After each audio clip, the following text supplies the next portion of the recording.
still much work to be done.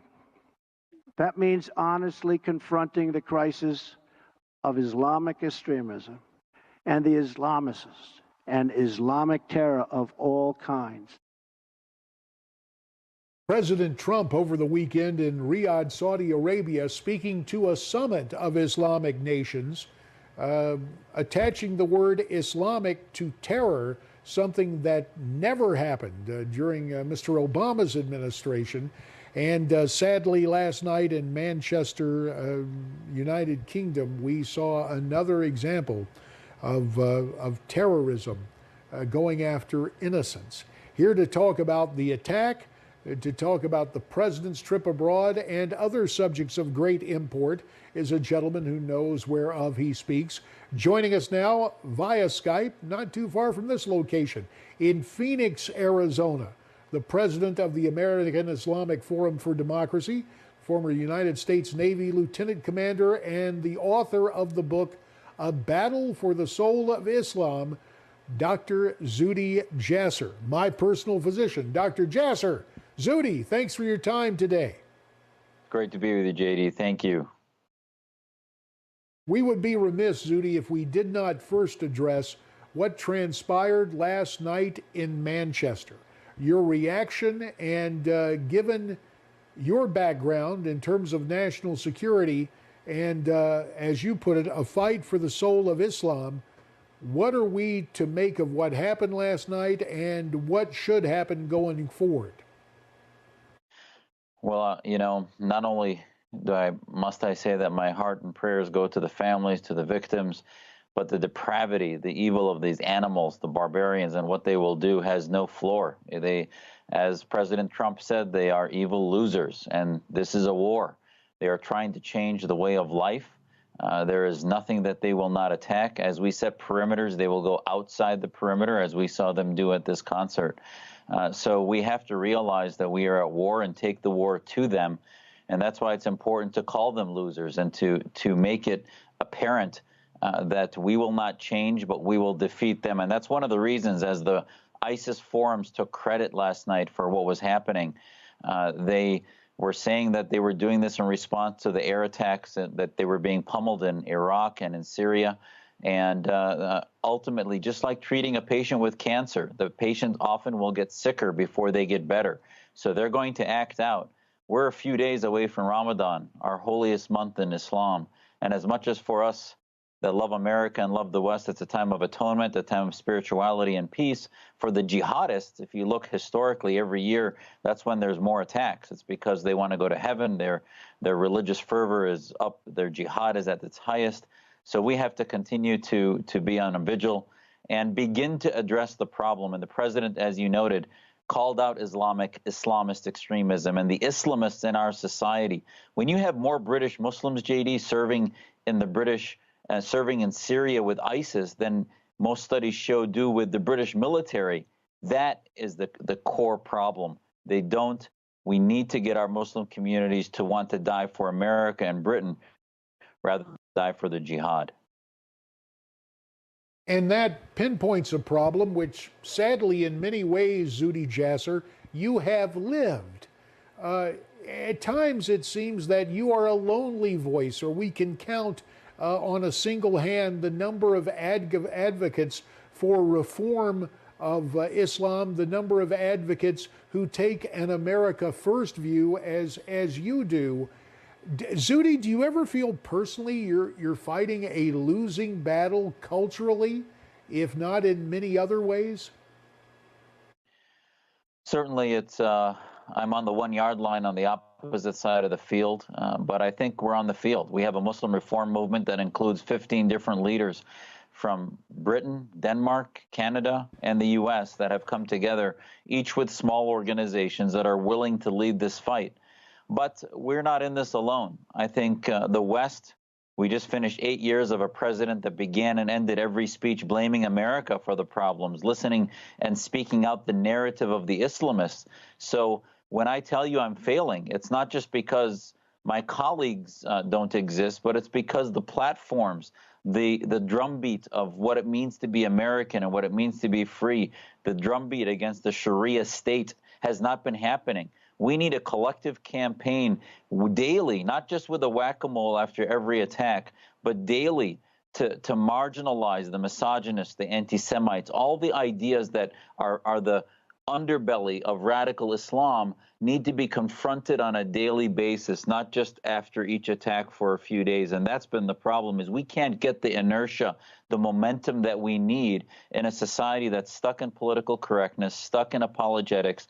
And I think President Trump has now begun to correct that misdirection. And to that point, offering a graphic example of that reset you talk about, that reorientation, and painting a prospective picture of what the future can be. We're about to hear President Trump. It's somewhat of a lengthy audio clip at the Islamic Summit in Riyadh. And it seems, well, we'll just listen to what he has to say about the current situation and about what the future should be. Here is President Trump in a speech over the weekend in Saudi Arabia. Let's look and listen. Some estimates hold that more than 95% of the victims of terrorism are themselves Muslim. We now face a humanitarian and security disaster in this region that is spreading across the planet. It is a tragedy of epic proportions. No description of the suffering and depravity can begin to capture its full measure. The control of ISIS, if you look at what's happening, Al-Qaeda, Hezbollah, Hamas, and so many others must be counted not only in the number of dead, it also must be counted in generations of vanished dreams. The Middle East is rich with natural beauty, vibrant cultures, and massive amounts of historic treasures. It should increasingly become one of the great global centers of commerce and opportunity. This region should not be a place from which refugees flee, but to which newcomers flock. Dr. Zuhdi Jasser, a president has to take time to inform, to educate, and yes, to offer a vision of the future. Now, we had previous conversations, and indeed during the 2016 campaign, you were slow to warm to the candidacy of Donald Trump. But how would you grade Trump, whatever your reservations about Trump the candidate, how would you grade Donald Trump the president on these key issues? Well, I think on the reset that he did, the gathering back of a Sunni alliance against ISIS, a lot of the ground that he needed to make up, I would give him a B. I think he's exceeded my expectations. But the reason it's not an A, and the reason there were some aspects of his speech that are a C, is that I wanted to see him speak past those dictators and speak to the Arab people. That speech was a very, I think, Republican speech that reset us back to the 20th century and began to bring back a reset so that the coalition that could defeat ISIS could come together to do that. The best soundbite of the speech, I think, was that he was going to isolate Iran and Syria and begin to shore up a stability back in the Middle East. But ultimately, everything that he said, as much as I agree with all of it regarding Islamism, Islamic terror, etc., the goals to drive out those terrorists is not going to happen with the dictators and the tyrants that were in that room. It's going to happen post-Arab awakening with revolutions. Those countries are roiling with people that want to be free. Yes, there are radicals that are exploiting that, but I don't believe you can fix the problems in Islam with societies that are stuck with blasphemy laws, apostasy laws, misogyny, aspects that fuel radicalization. The very country that he set up this new counterterrorism center, it's almost like trying to set up a counter-cocaine center in Colombia. You know, I mean, I get it. It's a good idea. But the ideas that will truly liberate Muslims from theocracy are not going to come from that establishment. And I get it. President Trump is still on his first speech, and he is the best. I think he's the best ambassador to be anti-establishment and speak truth to power. He began that. But I hope we start to see a Trump doctrine that uses words like freedom and democracy and liberty, which I did not hear him use in this speech. Well, we take a look at those nations that are fully democratic, that enjoy great freedoms, and we see those freedoms being abused, as we saw last night in the United Kingdom and in Manchester. The attack being called in the press the slaughter of the innocents. When you see that at that Ariana Grande concert, the predominant audience was teenage and preteen females. You spoke earlier about misogyny. What of this attack? Is that not a great example of collective misogyny and murder? It's horrific. They continue to want to break every aspect of civilization, and our animals who attacking our children, women, every vulnerable population that exists. The Islamists, the militants will continue to attack in order to rip us apart from within so that we change who we are. Because the biggest existential threat, JD, to the radicals isn't the dictators of the Middle East.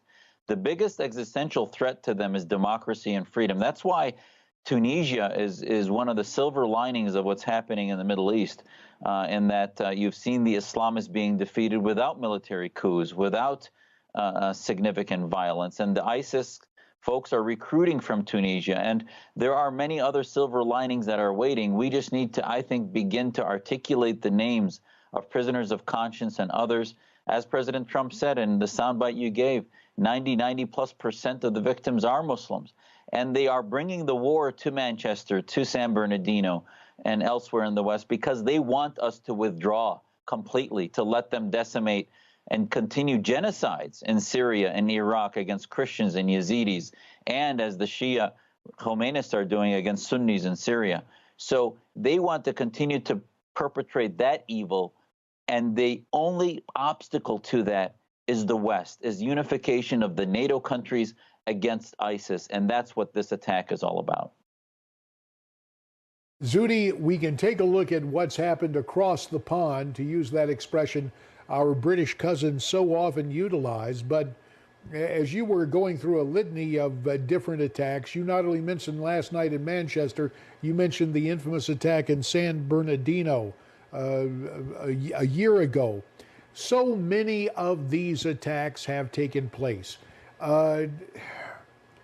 What will it take if you had, we have a couple of minutes left, let's just pretend, and it may in fact happen and may have happened privately, I don't know, but if President Trump were to contact you and you just had 2 minutes to convey the message, what would be the priorities you would set forth to our Commander-in-Chief? 2 minutes. JD, I tell him, number one, you went back in your speech in Saudi Arabia and went back to the language of Bush and Obama, which was violent extremism. Go back to the line you used of Islamic extremism and convene a strategy to counter violent Islamism. That's the ideology. Number two, convene your commission on radical Islam that you promised us you would do in your campaign. Convene that, have it chaired by a Muslim, and bring in all the counter-jihadists in America and in the West to begin a global strategy like we did with the Committee on Present Danger, the Manhattan Project in the Cold War, that begins to convene the strategies on how to break apart the ideology both within the West and globally against the theocrats of the Middle East, and put the entire establishment of the Islamic world on notice, and that commission can begin to do that. And you have been one who has been a commission of one, but is gaining more followers and continue to be an outspoken American firster, an American who happens to be an adherent to Islam. The author of the book, A Battle for the Soul of Islam, former United States Navy Lieutenant Commander Zuhdi Jasser, my personal physician. Zuhdi, I'm trying to follow doctor's orders. We always appreciate your times and your time and your insights. And here's hoping our next visit will not come in the wake of another terror attack in a type of day after action review. Zuhdi, we always thank you for your time and for the things you have to say to us. Thanks very much. Anytime. God bless. Thanks, JD. God bless you, Zuhdi, and we thank you very much. Obviously, it is a daunting task. Zuhdi Jasser has made no secret of the fact that even within his own fellowship of faith, at the mosque he attends, there are those who speak against him and criticize him. But he has offered a plan, and he is working worldwide with those who would reform the faith and for those who believe in what America represents for those who want to enjoy freedom and opportunity, not to pervert it in a way that the Constitution, to use the words of Mr. Justice Jackson, might become a suicide pact. Coming back with a final item before we leave, so stay tuned.